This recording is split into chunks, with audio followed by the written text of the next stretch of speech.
Mi ćemo sada malo o kazalištu i to o Gaveli koja nam za petak priprema predstavu koju mnogi s nestrpljenjem očekuju, a to su Gospoda Glembajevi. I upravo dvojica od gospoda su nam došla u emisiju. Pozdravljam Darka Stazića koji će nam glumiti Ignjata. Dobro jutro. Dobro jutro. Ali on će biti Amar Bukvić. Već ste bili Leon, je li? Ne još. Pa jeste tehnički do 12:30 na probi i sad ćete opet nastaviti za pola sata na novoj probi. Dakle, naporno se radi ovih dana, u petak je premijera. Pa je, da, imamo sad ovo kako je finiš zadnjih tjedan dana, kazalište oslobođeno samo za nas, nema večernjih predstava, tako da imamo jutarnje i večernje probe. Jutro malo čistimo, izrađujemo, a na večer imamo progone kao predstava, počinje već u 7, pola 8. Pa... Čistite tekst, ne kazalište? Čistimo tekst, ne kazalište, a i kazalište. Po potrebi. Kako ste vi, gospodine Staziću?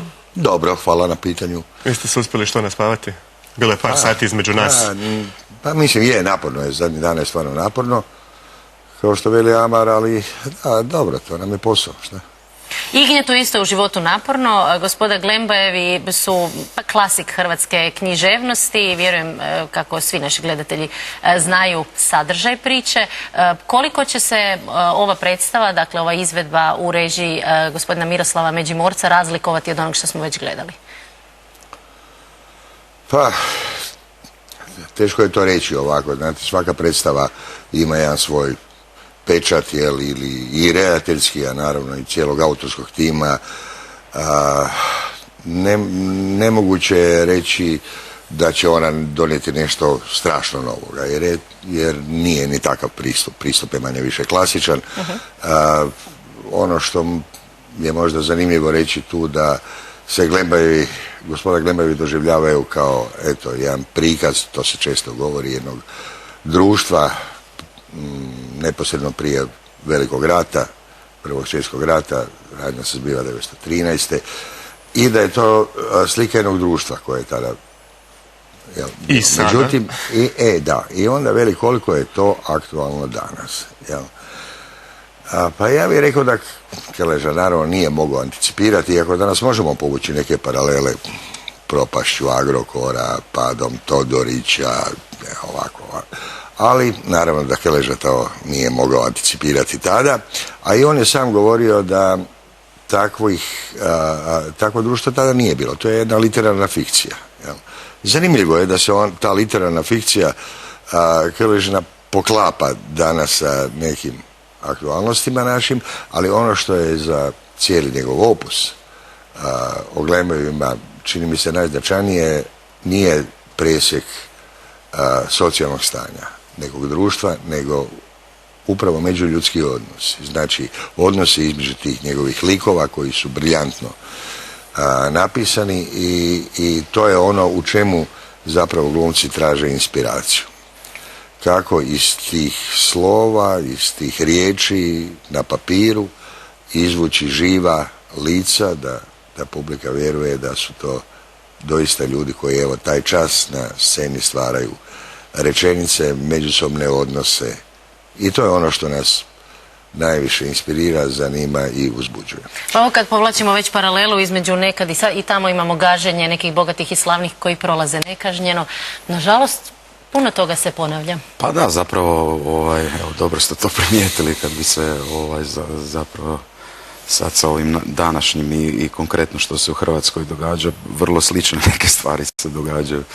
Bogati uvijek imaju nekakve protekcije, da, i pod protektoratom su, kao što ja kažem, barunica Castelli pod protektoratom. Naravno, aktualno je i ovo što je Darko rekao, sigurno se mogu povući neke paralele sa današnjim društvom, ali Krleža je toliko dubok i svako novo iščitavanje donosi zbilja nešto novo i za glumca pa i za gledatelja, i to je zbilja čar Krleže, što ćemo, vrlo vjerujem, mi u igranju, svaka predstava će biti drugačija i svaka publika će doživjeti nešto drugo, jer mislim da će sa samim igranjem predstava puno više rasti. I evo, mi smo sad u finišu u tom kontinuiranom probanju, dakle imamo te kontinuirke i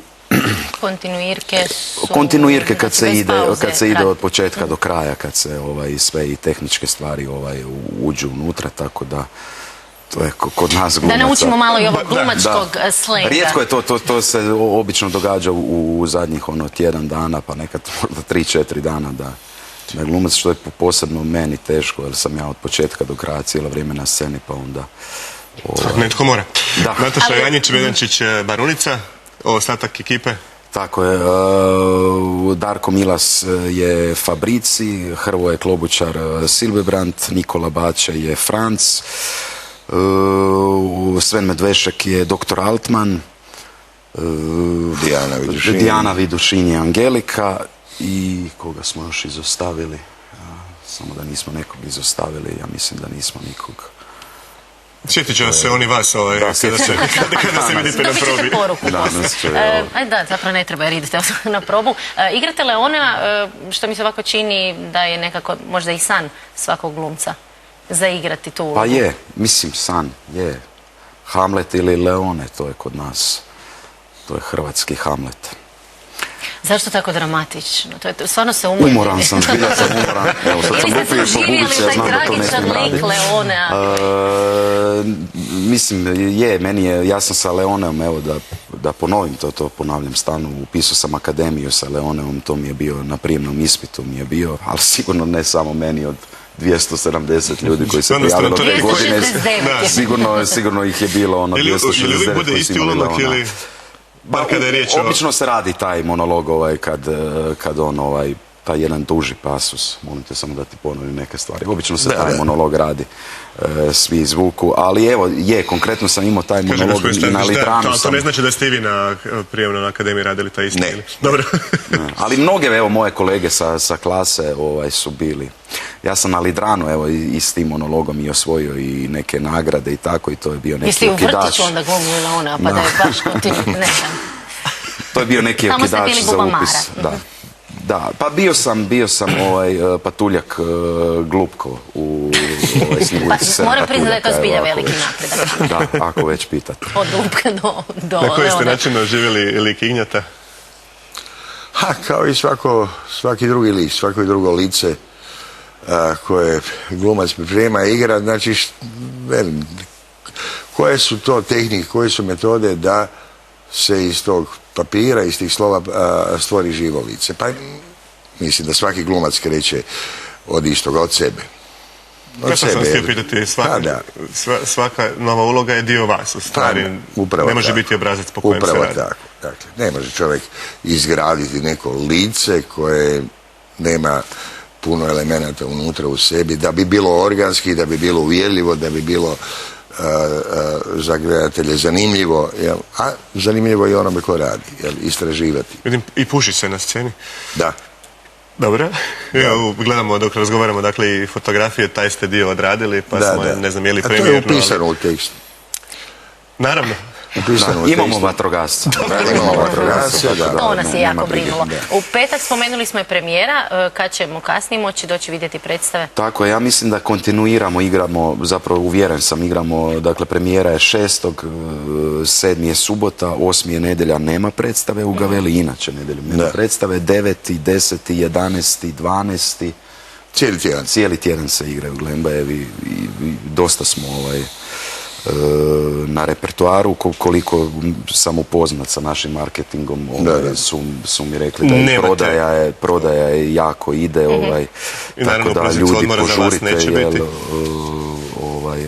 je ostalo malo ulaznica. Pa mislim da se jako dobro prodaje, veliki je naslov, Gavela je Jeste li do sada imali priliku raditi sa gospodinom Međimurcem? Ne. Ja jesam davnih dana, imam i ja godina kao i on, dosta, kao jako mladi glumac. Tek sam završio akademiju, radili smo Julija Cezara Šekspirovog i od onda nismo, znači, eto, pa u mladosti i u starosti. Lijepo. Da.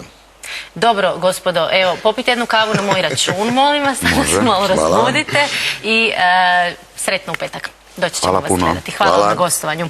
Hvala lijepo na gostovanju i sada kao kavica i odmah dalje na probu, a mi ćemo posjetiti jednu od proba.